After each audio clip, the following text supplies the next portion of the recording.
많은 사람들이 예수님 믿으면 어려운 일 안 생기고 좋은 일만 생길 것이다, 그런 생각을 하는 것 같습니다. 저도 처음 예수님 인격적으로 만났을 때 이제 내 인생에 어려움은 없고 내가 소원하고 바라던 일만 생기겠다, 하나님께서 다 좋은 것만 주시겠다, 그렇게 생각을 했더랬습니다. 그런데 우리 성도님들 살아보면, 신앙생활을 하면 그렇게 되지 않는다는 것 아마 다 경험을 하셨을 것입니다. 갑자기 어려운 일이 생기는데 신앙이 흔들렸습니다. 저를 이렇게 바치고 있던 땅이 싹 하고 꺼져가지고 사라지는 것 같은 그런 충격을 받았습니다. 앞으로 그러면 내가 무엇을 의지하고 살아야 되나? 아주 막막하고 두려움까지 그렇게 들었던 기억이 있습니다. 신앙 선배들이 조언을 해주고 또 말씀을 배우면서 악한 영이 가만히 있지 않고 우리를 공격하고 또 신앙생활 할 때 핍박과 고난이 오는구나 하는 것을 그때 깨달았습니다. 자, 이런 일이 생길 때 어떻게 해야 됩니까? 성도님들, 이런 어려움이 찾아올 때 하나님의 언약을 붙들고 하나님께 나아가서 도와주십시오, 속히 도와주십시오 하고 부르짖는 것이 답이고 방법입니다. 오늘 말씀을 통해서 그 이야기를 드리려고 합니다. 먼저 우리가 하나님께 결단할 때 마귀가 우리를 가만두지 않는다, 공격한다 하는 것을 꼭 기억하시고 명심하시길 바랍니다. 지난주 말씀에 기브온 족속이 신앙 고백하고 하나님께 들어온 그 이야기를 나누었습니다. 하나님의 백성이 되었고 하나님의 편에 서는 족속이 되었습니다. 그때 기브온이 하나님께 했던 결단이 여호수아 9장 24절 그리고 25절에 나와 있죠. 그들이 여호수아에게 대답하여 이르되 당신의 하나님 여호와께서 그의 종 모세에게 명령하사 이 땅을 다 당신들에게 주고 이 땅의 모든 주민을 당신들 앞에서 멸하라 하신 것이 당신의 종들에게 분명히 들리므로 당신들로 말미암아 우리의 목숨을 잃을까 심히 두려워하여 이같이 하였나이다. 보소서, 이제 우리가 당신의 손에 있으니 당신의 의향이 좋고 옳은 대로 우리에게 행하소서 한지라. 그들은 하나님께서 모세에게 명령하신 말씀을 전해 들었습니다. 이 가나안 땅을 이스라엘 백성들에게 주신다 하는 것을 들었고 이 가나안에 있는 모든 가나안족들을 심판하신다, 멸하신다 하는 이야기도 똑똑히 들었다라고 말합니다. 그 말씀을 이 기브온 족속들은 믿었습니다. 그리고 주님 앞에 나와서 주님, 은혜를 구합니다, 구원을 구합니다, 살려주시고 건져주십시오, 그렇게 나왔습니다. 하나님께서 그들을 받아주셨지요. 지난주 말씀하면서 우리도 똑같은 하나님의 메시지를 지금 듣고 있다 하는 말씀을 드렸습니다. 모든 사람은 죄인이고 하나님의 영광에 이르지 못합니다. 하나님께서 온 사람들을 심판하실 날이 다가오고 있습니다. 주님이 재림 때가 되면 마지막 최후 심판이 오고 그때 하나님을 믿고 따르고 선하게 살았던 사람들은 영생을 얻고 하나님의 나라에 들어가게 됩니다. 반면에 하나님을 거역하고 말씀을 거역하고 자기 멋대로 자기 뜻대로 살았던 사람들은 마귀와 함께 영원히 지옥불에 들어가 심판을 받게 될 것입니다. 여러분은 이 메시지를 듣고 어떤 결단을 내리셨습니까? 기브온처럼 내가 주님 편에 서겠습니다, 내가 주님만 섬기겠습니다, 따르겠습니다, 그렇게 결단하셔야 되겠습니다. 그러나 하나님과 세상 사이에서 머뭇머뭇거리고 오락가락하는 사람들이 많다 하는 말씀을 제가 드렸습니다. 제가 목회하다 보니까 정말 이런 분들이 많이 있습니다. 언젠가는 목사님 제대로 신앙생활 하겠습니다, 언젠가는 돌아가겠습니다, 그렇게 말만 하지 30대, 그 귀중한 30대, 40대, 50대를 그냥 그렇게 지나가 버리는 분들을 너무 많이 보고 있습니다. 너무 안타까운 거죠. 결단을 하지 않습니다. 하나님께 결단해야지 뭔가 일어날 텐데 늘 제기만 하고 머뭇머뭇거리기만 하고 그렇게 살아가는 것입니다. 기본 사람들은 결단했습니다. 하나님 편에 서겠다라고 결단한 것이죠. 그 결단이 뭐냐면요, 지금까지 섬겨왔던 모든 우상들 다 내려놓고 신이라고 여겼던 건 모두 다 내려놓고 오직 하나님만 섬기겠습니다. 하나님만 따르겠습니다. 이 결단입니다. 이렇게 결단했다는 것은 그 당시 그 가나안 족들에게 핍박을 당하고 공격을 당할 수 있다 하는 것을 전제한 이야기입니다. 예수 믿을 때, 내가 예수님께 결단할 때 오는 핍박과 모든 대가 지불을 내가 하겠습니다 하고 이 결단을 했다는 것입니다. 아니나 다를까 아모리 족들이, 아모리 5왕들이 연합해가지고 기브온 죽이겠다고 지금 달려오고 있습니다. 오늘 우리가 읽은 말씀이 그 내용이죠. 1절부터 4절 보십시오.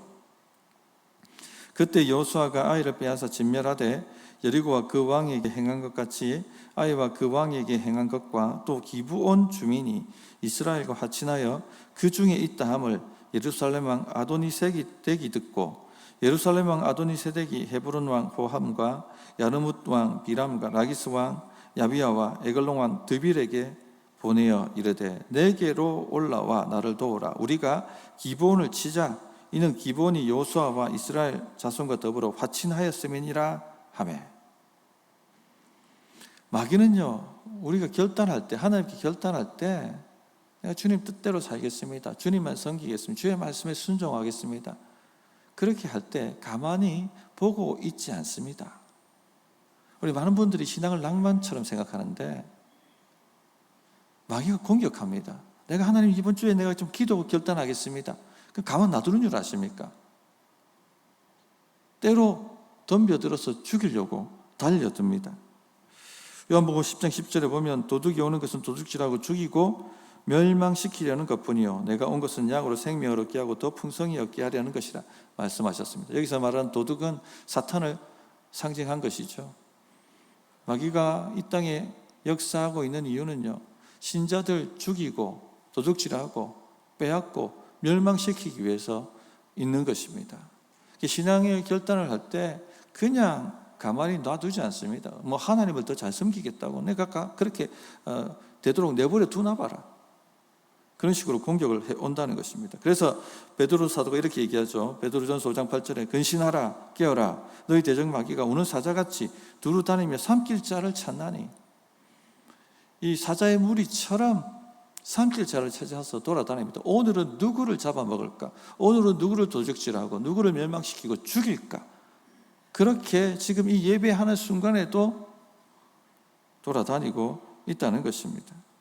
오늘 아무리 5 왕들이 하는 것과 똑같습니다. 기본이 하나님 편에 서겠다고, 하나님만 따르겠다고 내가 그렇게 가만히 놔두나 봐라, 죽여버릴 거다,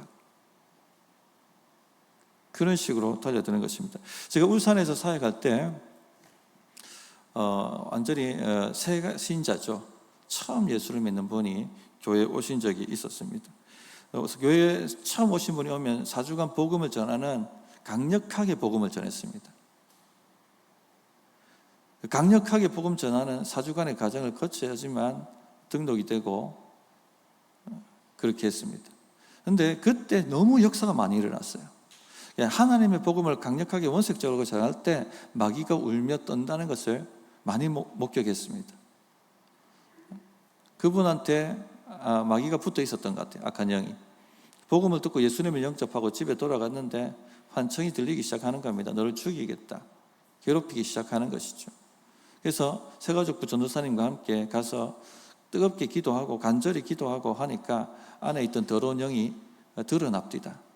얼굴이 일그러지면서 소리 지르는 게 뭔지 아십니까?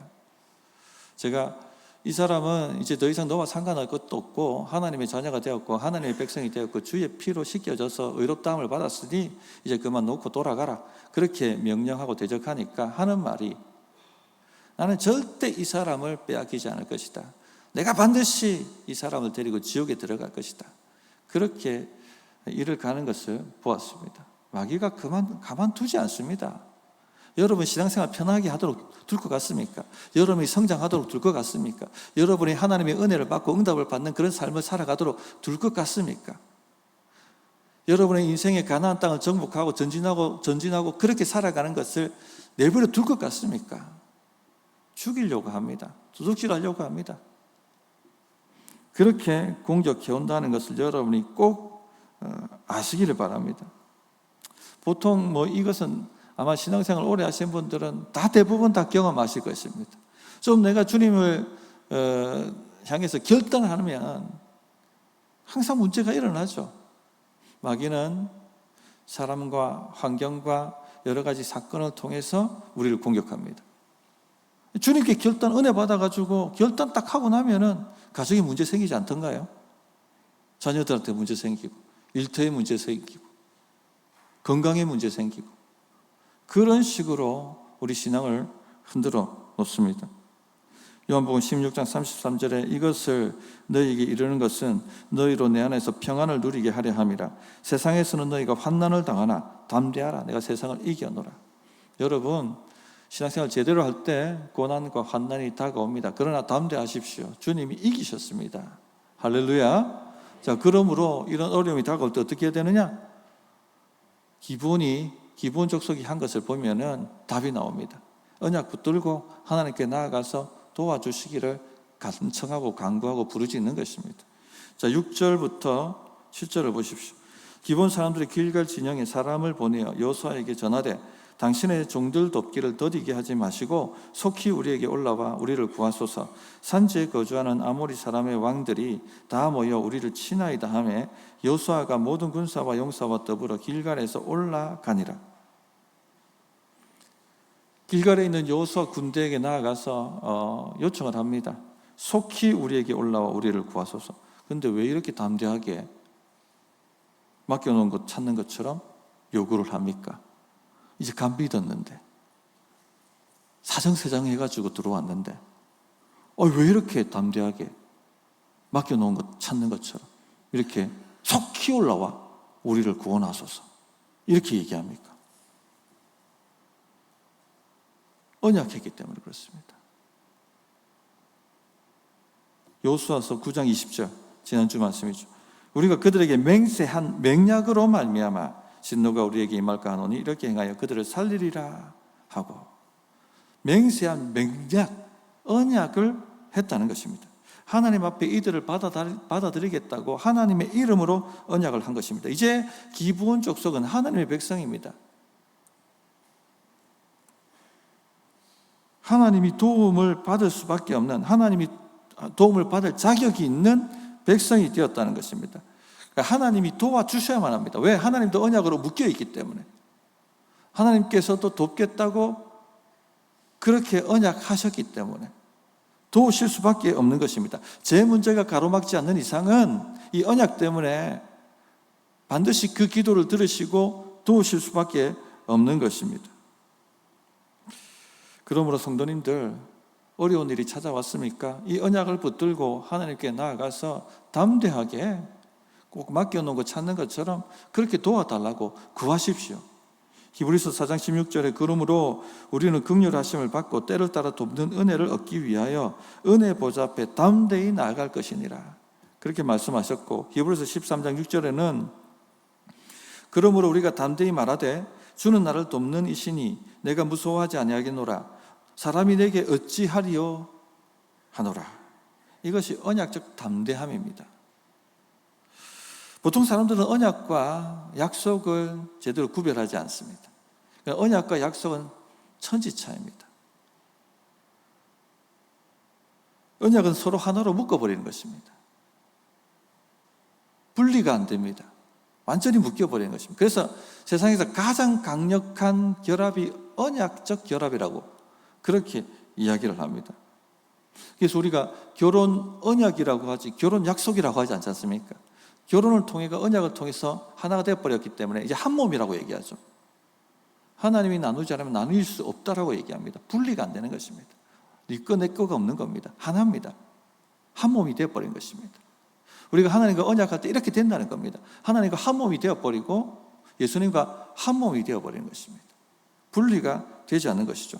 오늘 내가 5시에 동성로에서 너를 만나겠다 약속했다 합시다. 그럼 나갈 수도 있고 안 나갈 수도 있습니다. 사정에 따라서. 미안하다 내가 바빴다. 그러면 끝나요. 좀 마음은 상하지만. 그러나 언약을 하고 나면 내가 너무 바빠서 오늘 일을 못 도와준다, 못 구원하겠다, 그렇게 말할 수가 없는 겁니다. 그건 죄를 짓는 것입니다. 언약은 목숨을 걸고 서로가 결합되는 것이기 때문에 누군가 어기시에는요, 그 목숨을 내놓아야 되는 겁니다. 그래서 언약에는 언약적 저주가 따라오죠. 신명기 28장에 그 언약적 저주가 나오지 않습니까? 하나님의 언약을 어겼을 때에는 네가 들어가도 저주를 받고 나가도 저주를 받고 너희 떡반죽 그릇도 저주를 받고 너의 사업터도 저주를 받고 너희 자녀도 저주를 받고 너희 건강도 저주를 받고 모든 것이 저주를 받을 것이다. 우리가 언약할 때 이렇게 맹세를 하는 것입니다. 그래서 이것을 어기시는 이 언약적 저주가 오는 것이죠. 성도님들, 하나님과 우리가 언약으로 하나가 되었다 하는 것을 꼭 명심하십시오. 하나님을 믿겠습니다 할 때 내가 믿기로 약속한 게 아닙니다. 하나님 믿겠습니다 할 때는요, 내가 하나님만 섬기겠습니다 할 때는 하나님과 언약을 해버린 것입니다.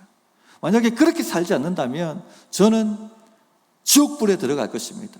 저주를 받을 것입니다. 그렇게 맹세를 한 것입니다.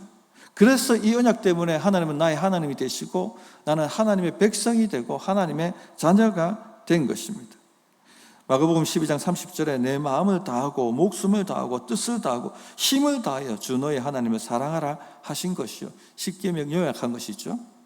이게 언약입니다. 이것이 그냥 그렇게 살아왔으면 좋겠다라고 하나님 말씀하시는 게 아닙니다. 목숨을 걸어서 지금 언약을 했다는 것입니다. 목숨을 다하고 뜻을 다하고 힘을 다하여 우리의 목숨과 뜻과 힘을 걸어서 하나님만 섬기겠습니다라고 언약을 한 것입니다. 그래서 우리가 서로 하나가 되어버린 것입니다. 묶인 것이죠.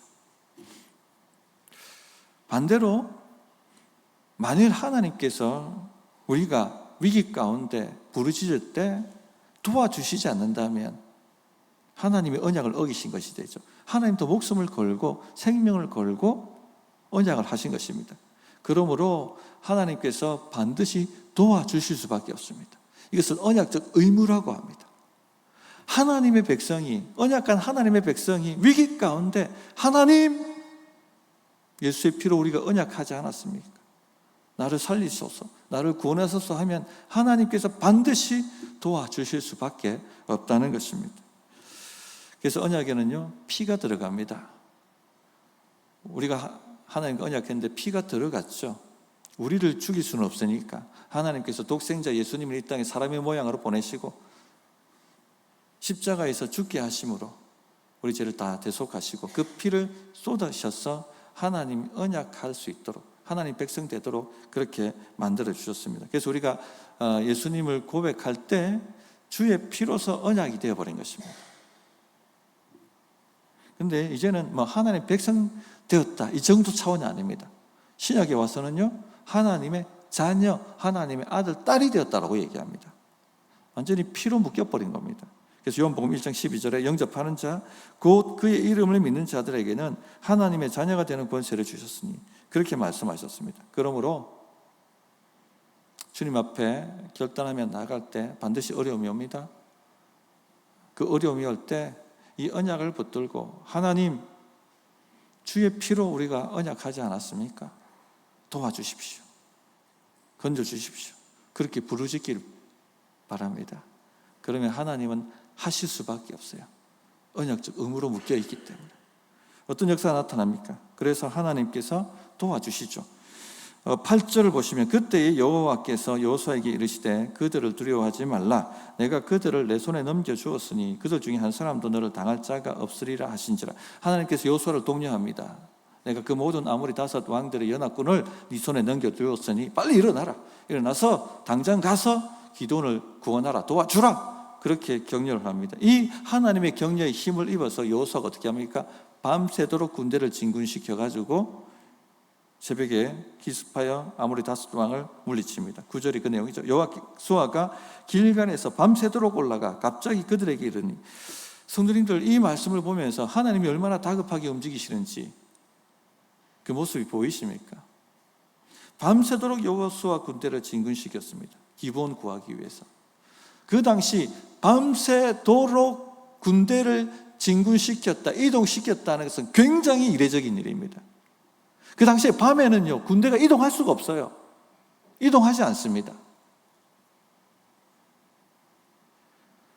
요즘 시대 사람들은 밤이 너무 밝아서 이 야간 행군하는 걸 별로 뭐 대수롭지 않게 생각합니다. 요즘 장비도 좋으니까. 도시의 불빛 때문에 뭐 어둡다는 게 뭔지를 잘 모릅니다. 그러나 그 당시에는 그 빛이 없었죠. 해 떨어지면 칠흑입니다. 바로 앞에 있는 사람도 분간이 안 됩니다. 제가 청년들 데리고 산기도를 한번 가던 적이 있었습니다. 산에 올라가는데 정말 칠흑입니다. 앞에 지금 누가 있는지 전혀 보이지 않았어요. 달도 뜨지 않는 밤이었기 때문에. 랜턴 들고 가는데도 불구하고 미끄러지고 길에서 걸려 넘어지고 이 길인지 저 길인지 어디로 가야 되는지 혼란스러워하고 그랬더랬습니다. 지금 이스라엘 군대가 가나안 땅 잘 아는 땅이 아닙니다. 가본 적이 없는 지역이에요. 근데 밤에 햇불 들고 랜턴도 아니고 그 수많은 군대를 진군시켰다. 정말 이례적인 일인 것이죠. 뒷단을 나게 보면 여호수아가 태양은 기브온에 머물고 다른 아얄론 골짜기에 머물지어다. 그렇게 담대한 기도를 드리고 하나님 응답하신 내용이 나옵니다. 여호수아 10장 12절 13절입니다. 여호와께서 아모리 사람을 이스라엘 자손에게 넘겨주시던 날에 여호수아가 여호와께 아뢰어 이스라엘 목전에서 이르되 태양아 너는 기브온 위에 머무르라. 달아 너도 아얄란 골짜기에 그리할지어다 하매 태양이 머물고 달이 멈추기를 백성이 그 대적에게 원수를 갚기까지 하였느니라. 왜 이런 담대한 기도를 드렸죠? 지금 아무리 연합군을 다 잡았습니다. 근데 지금 해가 떨어지면 전쟁을 할 수가 없는 거죠. 보이지 않으니까. 다 잡은 이 승기를 놓칠 수 있단 말입니다. 어두워지면 다 도망가가지고 잔당들이 숨어버리니까. 그러니까 하나님 태양이 좀 더 머물게 해주시고 달이 속히 내려가지 않도록 다 진멸하도록 그렇게 해달라고 담대히 기도를 드렸던 것입니다. 어쨌든 밤이 되면 군대가 싸움할 수 없고 군대가 이동할 수가 없다는 것입니다. 그럼에도 불구하고 하나님께서 기본 건져내기 위해서 구원하기 위해서 여호수아 군대를 밤새도록 진군시켰다는 것입니다. 성도님들, 하나님의 언약적 의무가 이와 같습니다. 어려운 일이 생겼습니까? 낙심하지 마세요. 담대하게 언약을 붙들고 하나님 속히 올라와 우리를 구원하소서 하고 부르짖어 기도하십시오. 하나님은 들으실 수밖에 없고 하나님이 들으셨다면 응답하고 역사하실 수밖에 없습니다. 부지런히 하나님께서 언약을 기억하시도록 만드셔야 되는 것입니다. 출애굽기 2장 24절에 하나님이 그들의 고통 소리를 들으시고 하나님이 아브라함과 이삭과 야곱에게 세운 그의 언약을 기억하사 하나님이 이스라엘 자손을 돌보셨고 하나님이 그들을 기억하셨더라. 부지런히 하나님께서 언약을 기억하시도록 언약을 부여잡고 예수의 피로 하나님 언약하지 않으셨습니까? 내 기도를 들어주십시오. 나를 이 위기에서 건져주십시오. 그렇게 부르짖어서 승리하는 우리 성도님들 되시기를 바랍니다. 말씀을 정리하겠습니다. 따라하십시다. 하나님은 언약에 신실하신 분이십니다. 옆에 분한테도 이 복음을 전하십시오. 하나님은 언약이 신실하십니다. 여러분은 지금 하나님과 언약이 되었습니다. 하나로 딱 묶여 있습니다. 그렇기 때문에 마귀가 여러분 죽이려고 달라듭니다.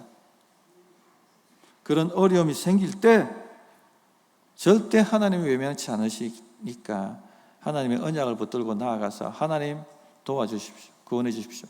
부르짖을 수 있기를 바랍니다. 마귀가 오는 사자처럼 달려들어도 흔들리지 마세요.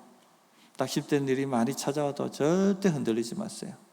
하나님이 딱 우리와 붙어 계시다 하는 것을 믿고 나아가는 우리 모든 성도 되기 바랍니다. 눈을 감으시고 주님 제게 말씀해 주십시오.